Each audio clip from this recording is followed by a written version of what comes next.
Now, he's the prodigal prince that keeps on blundering. No, not Harry. I'm talking about Randy Andy. The Duke of York's links to Jeffrey Epstein may come under further scrutiny after a judge approved the release of hundreds of files from a defamation case. Files relating to more than 170 associates, friends, or victims of the disgraced financier will all be made public. And these include evidence from Epstein's former PA, Johanna Sjoberg, who's claimed that Prince Andrew groped her at a party while holding a spitting image puppet of himself. Crikey. What a dreadful thought. I'm now joined by the host of the To Die For daily podcast, Kinsey Schofield, and former BBC royal correspondent, Michael Cole. A very good evening to both of you. I'll just kick things off before we come to you with this from Cliff, who's tweeted in. He says, put Prince Andrew on the picket line with the junior doctors. That'll get the bastards back on the wards. And I'm sure it would. Prince Andrew, Michael, I can't believe that he's going to ruin the royals' Christmas again. Yes, Mike. Well, this is the last Christmas present he wanted as he arrives at Wood Farm on the Sandringham estate in order to spend the Christmas holidays with his nearest and dearest. Yeah. Jeffrey Epstein may be long dead, the unlamented and long gone Epstein, but his long shadow still casts a very dark light across the life of the late Queen's second son. This is a very sad and dreadful state of affairs. It comes about because a judge in New York, Loretta Preska, has decided to release information about a case that's been decided. And in that, on the 1st of January, although we'll hear about it on the 2nd, she will be releasing the names of 177 people who either gave witness statements or were interviewed in that case. And they include some very prominent people, very well-known people, some people with worldwide reputations. That, I think, is the more interesting part of this particular story. But the specifics come down to this, something that happened 22 years ago, when Miss Sjoberg, who we saw her picture, she was 20. Yeah. She was in Epstein's townhouse in Manhattan. Virginia Roberts, now Mrs. Virginia Giuffre, was also there. She was 17, and by the laws of New York, under the age of consent for sexual relationships. And Ghislaine Maxwell, we remember her, she's now serving 20 years in federal jail in America for procuring and trafficking young girls, underage girls, in other words, children, for the sexual pleasure of Jeffrey Epstein. She brought down this spitting image puppet. Now, if we remember that show, Andrew was always depicted with enormous tombstone teeth, laughing all the time. Anyway, Ghislaine Maxwell put this puppet on the lap of Virginia Roberts, as she then was, and put the hands of the puppet on Virginia Giuffre, as she is now, breasts.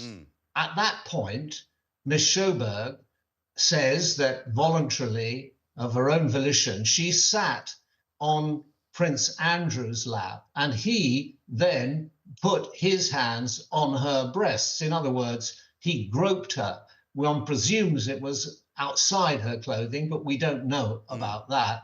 Now, by any stretch, what were these two middle-aged men doing with these young girls and behaving in such a way where they're all presided over by Ghislaine Maxwell, who was effectively Epstein's madam? So it's a nasty, smelly kettle of fish, but it's important to say, Michael, and I know you'll probably say it too, Prince Andrew has never been charged with anything, let alone and he does deny it all, doesn't he? He does deny it. Let me bring Kinsey in. Kinsey, I mean, it's an extraordinary story, this really, isn't it? Because for a long time, people have asked the question, how is it possible that all of these people who have been photographed with Jeffrey Epstein, all of these powerful men, particularly in America and all around the world, who have known him, have maybe been to his house in New York, have possibly been to the island in the Caribbean, you know, how is it that their names have never really come out? Is this the moment that that happens, do you think? I mean, I'm sure a lot of people are shaking in their boots right now in the United States, because it's like you said, some very powerful people. I mean, former presidents could potentially be on this list. That's got to be incredibly intimidating. And we are in the midst of a crazy election season. These are the types of stories you don't want to come out. Specifically, we heard that Hillary Clinton was going to be thrown out to support Joe Biden as he tries to get reelected. And that is one of those, if certain names are on that list, that's definitely going to kill that plan. Yeah, absolutely right. And as far as the incident that Michael describes in the townhouse in New York, Andrew has denied it. Andrew has denied ever being involved in anything of a sleazy nature, but remains to be seen how he can explain paying £12 million or whatever the amount is. We think it could be between £5 and £12 million to somebody who he claims he's never met. Yeah, that's right, Michael. He says, I mean, he said in his interview on Newsnight, he said, "I've never met the lady." Yeah.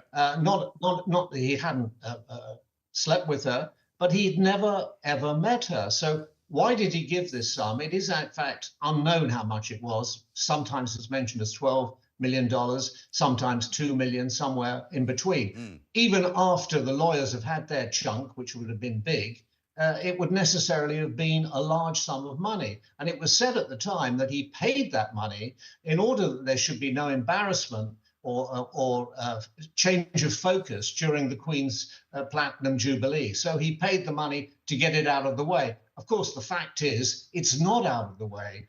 This is, I'm afraid, a story he cannot get in front of. It's rather like, that wad of chewing gum that sticks to your tennis shoe. However hard you try, you can never get rid of it. And it's always there. It is. It's always there. Let me just get back to Kinsey there, because Kinsey, I mean, you can imagine the scene at Sandringham this Christmas. It was meant to be a relatively kind of quiet Christmas. King Charles for the first time kind of hosting it, and obviously with his brother Andrew there. Harry was more or less a distraction. He wasn't going to be involved. But now, can you imagine what it's going to be like sitting around the Christmas dinner table on Christmas Day?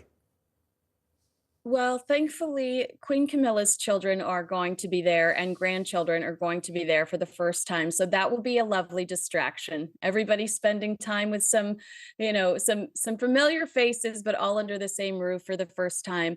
So I think that everybody will welcome that fresh blood into the environment and probably spend a lot of time focusing on that versus, this countdown. But, just in regards to your last question, in Hollywood, people do this all the time. If you have the money to spend and you want a story to go away, whether you're guilty or not, you write a check to end it, to end that conversation. So while, I know it looks like an element of guilt when somebody pays somebody off, when you deal with it all the time, like we do here in the States, and especially in that industry, I don't think that there's anything wrong with it. Well, there may not be anything wrong with it, but in this case, it didn't work, because if the payoff was to keep everybody quiet, they haven't all stayed quiet. So I'm afraid, Michael, it's come back to haunt him.